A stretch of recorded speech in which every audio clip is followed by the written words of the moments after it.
"We don't have any rooms available for you." The woman at the desk didn't even look up. Behind him stood his 8-year-old daughter, tired, confused, holding her stuffed rabbit like a lifeline. He'd just driven 6 hours straight. He showed his reservation, confirmed, paid in full, printed and ready. The paper still warm from the lobby printer.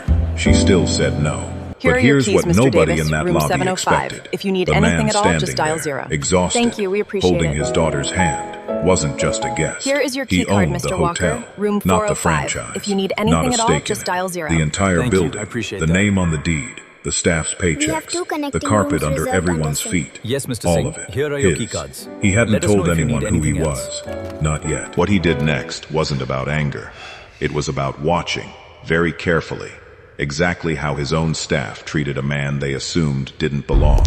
Stay with this one, because in the next 10 minutes, 3 people lost their jobs, and one little girl learned something about her father she never forgot. Marcus Reed was 41 years old, and for the first time in 11 years, he was taking his daughter on a real vacation. He'd raised Zoe alone since she was 3. No nanny, no built-in family safety net.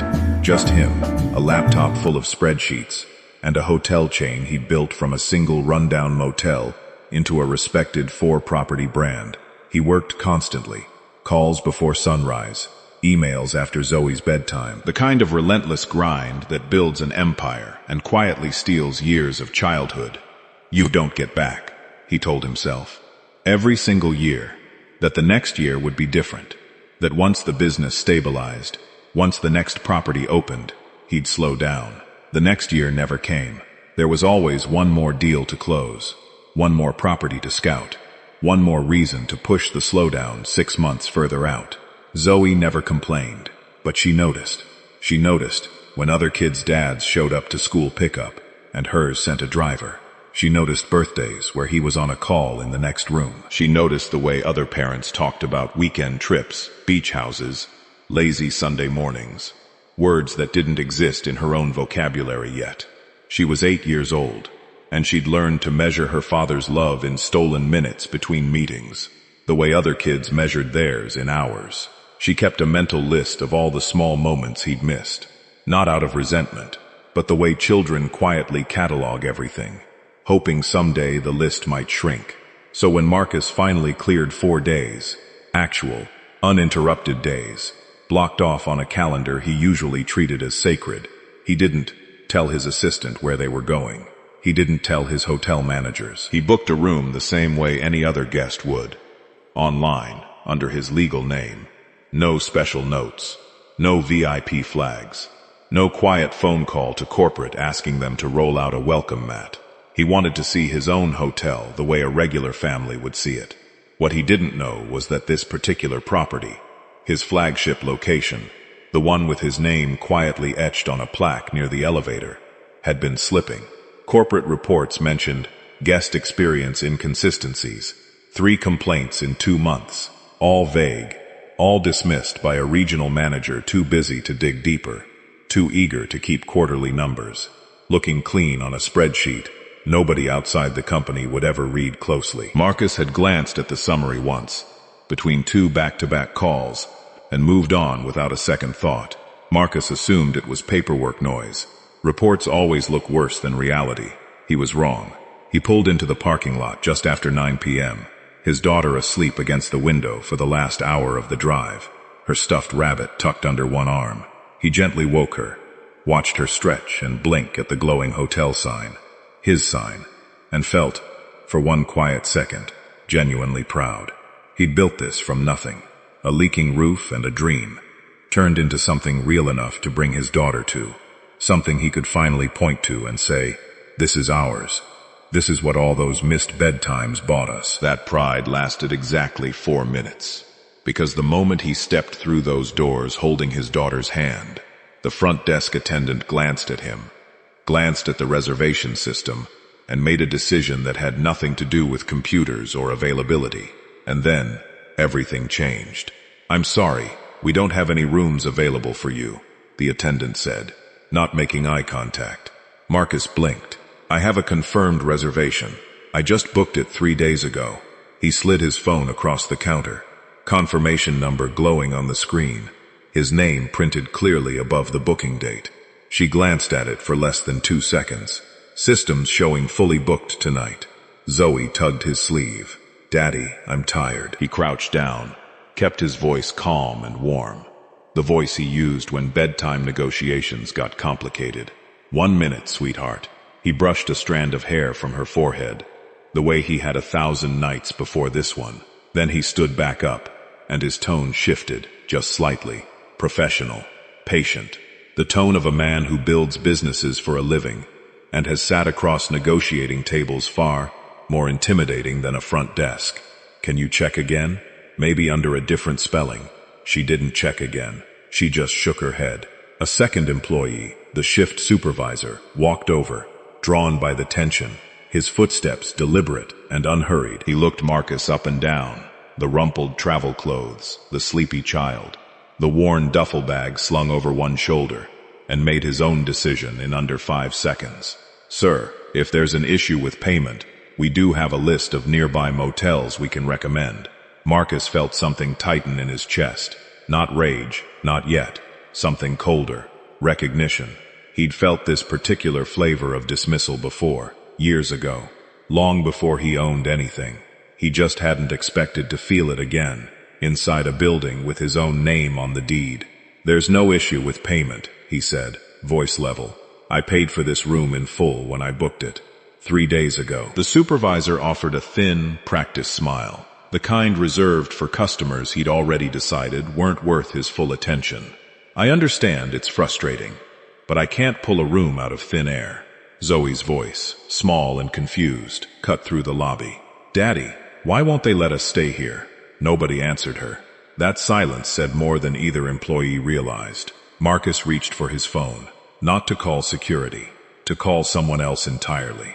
"Give me 1 second, Marcus said quietly, and dialed a number he rarely used in person, his general manager's direct line, the one reserved for genuine emergencies, not lobby disputes. The supervisor smirked slightly, assuming the call was a bluff, a tired traveler's empty threat. It wasn't. 90 seconds later, the general manager, woken up, half-dressed, visibly panicked, burst through the back office door into the lobby, fumbling with his shirt collar, one shoe still untied. "Mr. Reed," he said, voice cracking. "I am so sorry. I had no idea you were." The supervisor's face went white.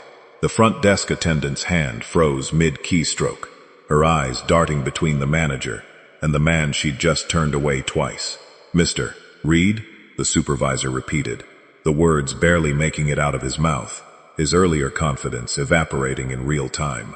"Yes," Marcus said, calm, level, devastating in its quietness. "I own this hotel. All 4 locations, actually. I built this company from one motel, with a leaking roof, and a credit line I almost couldn't pay back." He paused, let the silence stretch, the way silence does, right before something breaks completely.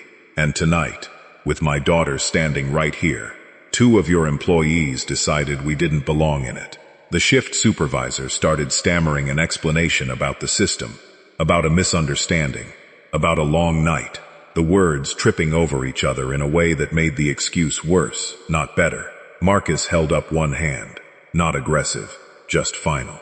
"I watched you decide, in under 5 seconds, that a black man with a tired child wasn't a paying guest. I watched you offer me a list of motels before you even checked the system twice."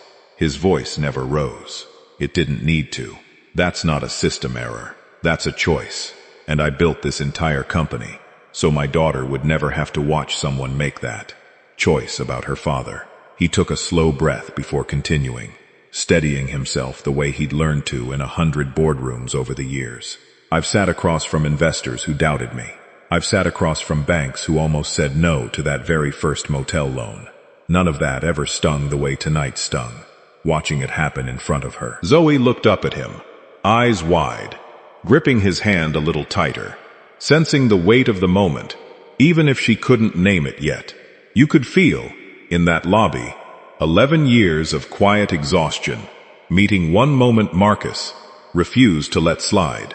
not for his own pride, but because his daughter was watching every second of it, learning something about fairness she'd carry with her, long after the memory of this particular hotel faded. The general manager didn't hesitate. "Both of you," he said, turning to the attendant and supervisor, voice shaking but resolved. "Clock out. Tonight. We'll handle the paperwork in the morning, but you're done." The attendant's eyes welled up. She started to apologize, words tumbling over each other. But Marcus simply shook his head. Not cruelly, just tired in a way that went deeper than one long drive. "This isn't about an apology to me," he said. "It's about every guest who walks through these doors after my daughter and I leave." The bellhop, who'd watched the entire exchange from near the luggage cart, quietly wheeled over Marcus and Zoe's bags without being asked, his expression somewhere between embarrassment and respect. He didn't say anything. He didn't need to. Some moments don't call for words, just the right small action at the right time. Marcus knelt down in front of Zoe, who'd gone very still during the confrontation, processing more than an 8-year-old should have to process in a hotel lobby at 9:30 at night. Her small hand still wrapped around the stuffed rabbit's ear. "You okay, sweetheart?" he asked softly. She nodded slowly. "Why did they say no to us, Daddy?" Marcus didn't flinch from the question. He didn't sugarcoat it, and he didn't make it bigger than it needed to be for an 8-year-old to understand, choosing his words the way he'd choose them for any negotiation that actually mattered. "Sometimes people look at us and decide things about us before they even know us," he said. "That's not fair, and it's not right. But you know what matters more?" "What?" "That we don't ever do that to anyone else. Not ever. Here's the meaning moment, the part that makes this more than a viral lobby video. Marcus Reed didn't fire 2 employees because he was powerful. He fired them because, for one unguarded moment, he got to see exactly how his business treated people when nobody important was supposedly watching, and the answer broke his heart a little, then steadied his resolve completely. Power had never been the point of building this company. Making sure his daughter never had to feel small in a room he built, that was the point, and he'd almost missed it happening right in front of him. That image. A tired father, a sleepy daughter, finally walking toward the room that was always theirs, is the freeze frame the whole story builds toward. Not triumph, not vengeance, just a father, making sure his daughter falls asleep, knowing she belonged exactly where they daughter stood, in a building that bore her father's name, even when, for a few minutes, the people working inside it forgot what that name was supposed to mean. He didn't need the staff to know who he was. He needed to know who his staff really were. Now he did, and that knowledge would shape every hiring decision, every training session, every policy review, at all 4 properties from that night forward. After everything Marcus and Zoe went through that night, the denial, the dismissive smiles, the 8-year-old asking why 2 grown adults wouldn't say yes, the quiet drive that should have ended in rest, instead ending in a confrontation neither of them saw coming. One thing becomes impossible to shake. Dignity shouldn't depend on whether someone recognizes your name. So tell me, have you ever been treated differently because of how you looked, before anyone bothered to actually know you? Drop your story in the comments. I read every single one, and these stories matter more than you'd think. If this one hit you in the chest even a little, hit subscribe, not for us, but for every Zoe out there still learning what the world owes her. And if tonight's story stayed with you, wait until you see what happens when a teacher secretly pays for a student's lunch for 4 years straight, and finally finds out why. Until then, take care of each other.